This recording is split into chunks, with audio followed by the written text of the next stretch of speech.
Senator, I guess you have the honor of responding to that meme from the President of the United States. Given the fact that you have to work with Chuck Schumer every single day, how do you think he liked it? Oh, you know what's nice? I don't actually work with Chuck Schumer. He doesn't talk to me. He won't. The only time he ever says my name is when he attacks me on the Senate floor. He won't get on the elevator with me. So it's actually not that hard. I don't know what's distinguished to laugh at that meme, but you have to laugh about it because unfortunately there's probably a lot of truth said in jest. Yeah, okay. So I guess let's start with the government shutdown. I know that you yourself are actually a military veteran, so I'd love to get to President Trump's Pentagon speech, speech at Quantico to all of the generals. But let's start with the government shutdown because that's, I think, going to start ticking away tonight. We may be facing a government shutdown. So the battle lines are that Democrats want to give infinity money to criminal aliens to come here and to illegally break our laws. Is that it? That's pretty much it. So here's the deal. We are supposed to pass a budget. I've been up here 6.5 years, no budgets. So the Chuck Schumer wants I think it's $1.5 trillion, healthcare for illegals. I guess they think that they're going to vote for him somehow. But with Trump's work to make sure illegals don't have the right to vote, I think that might be a little bit harder going forward. So I don't think there's any question. Schumer's going to shut down the government tonight at midnight. I don't know how he's going to get out of this because Republicans are united that we're not going to give in to continued unbelievable wasteful spending. We did have a vote last night on a bill that would never allow us to shut down government. Unfortunately, we didn't win that vote either. Democrats completely voted against it, and a few Republicans. Ron Johnson led that effort, but it's a way. Let's stop this craziness of potentially shutting down government. We shouldn't shut down government, although maybe if this gives Trump the opportunity to reduce the size of the government and get us to a balanced budget, maybe it's going to pay off. Yes, 100,000 federal workers leaving the federal workforce. Can you update us on that? Are those numbers real? What's the status there? We'll find out. So think about it. How many more federal workers do we need? When I was governor of Florida, we went from about 127,000 workers when I got elected and down to about 112,000. We've got to reduce the size of government. We're running $2 trillion deficits. We have $37 trillion worth of debt. So, I love everybody that works their butt off, but government is too big. We've got to get the private sector to grow, not government to grow. So I talked to Russ Vought quite a bit. He's doing everything he can run OMB to figure out how do we get to a balanced budget. If this gives Trump the opportunity to reduce wasteful spending and have non-essential workers not employed by the federal government. Think about this. How would you feel, right, if in your show, how many non-essential workers do you have? We have most people at my company do like the jobs of 4 or 5 other people, right? Normal employees in the economy. Yeah. Right. In the private sector, every employee is essential. Otherwise, they wouldn't be an employee. Yes. So how in federal government do we pay for non-essential workers? I mean, I feel like most workers in the federal government are non-essential. I think most of them could be replaced by an AI chatbot, frankly. Yeah, well, it looks like that might happen, but we got to get to a balanced budget. We're hurting the poorest families in this country with this ridiculous inflation. President Trump is committed to a balanced budget. I know Russ Vought at OMB is working on it. There's a few of us in the Senate that are working hard to get this done. We have got to balance a budget. And we've got to understand we've got risk out there. We got China's a risk, Russia's a risk, Iran's a risk. So at least we have a president that's trying to bring peace. Yes, that's exactly right. I want to get to the comments at Quantico in just a moment. But before we move off the shutdown question, so you say there is going to be a shutdown. Are there going to be any Republicans who vote with Democrats to give criminal aliens infinity money from the taxpayers? I hope not. I think. Well, no. There might be. Unfortunately, some Republicans are going to try to extend the COVID tax credits, which ultimately will give money to illegal aliens. So, but we'll see if that happens. We're going to have 2 votes today. Chuck Schumer, let's go spend another $1.5 trillion, and the House plan, which will continue existing spending, which is too high, but it's the only chance we have of keeping government going. Yes. Okay. All right. Well, Godspeed in that endeavor. You have served in the United States. You served in the United States Navy. Yep. Petty officer, third class, USS Glover.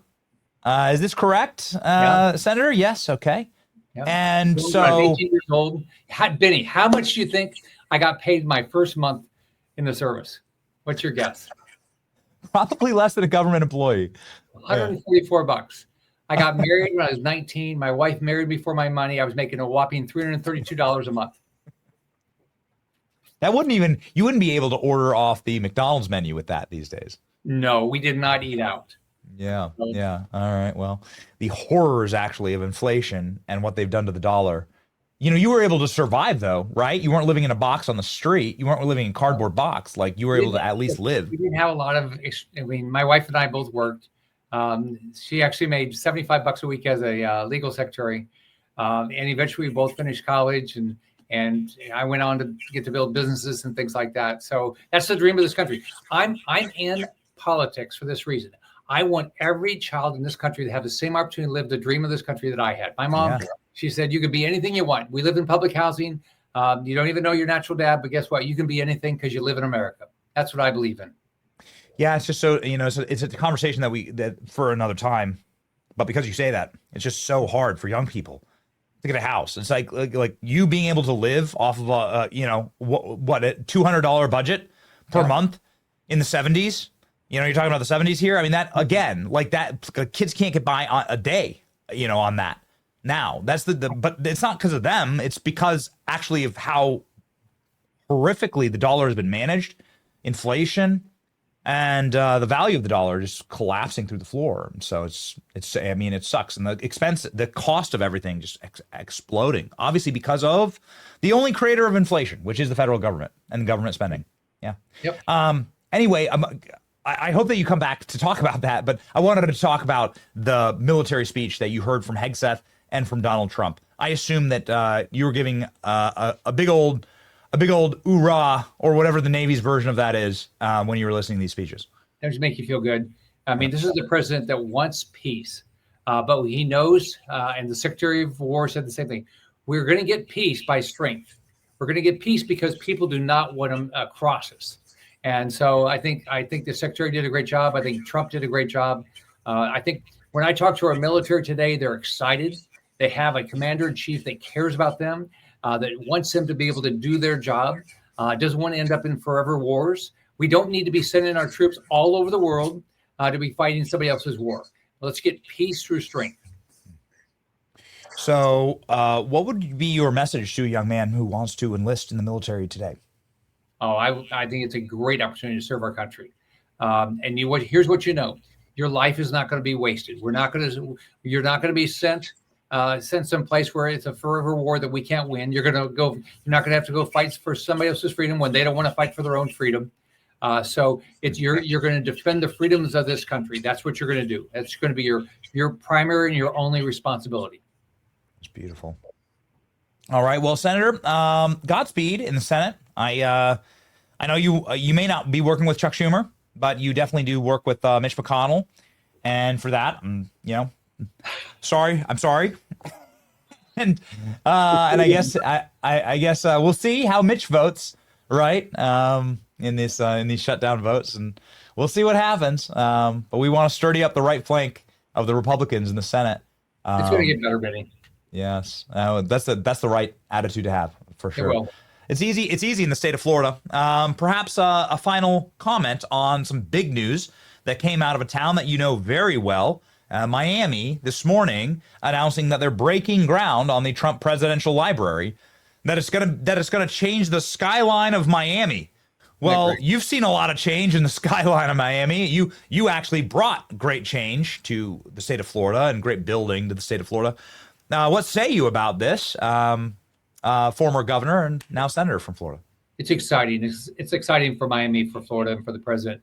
When I got elected back in 2010, there was a 20-year supply of condos on the market in Miami. And we changed the market. We changed it by cutting taxes, reducing regulation, and we added 1.7 million jobs. And Miami became probably one of the hottest cities to live in the entire world. So Miami is an exciting place to be. It's a great melting pot. We've got some of the smartest people in the world living there that are very entrepreneurial. Any idea what this library is going to look like? Have you seen any plans? No, I mean, I'm sure it's going to be magnificent. There will be a lot of gold. So is it going to be a big golden tower in the middle of Miami? I'll bet so. What do you bet?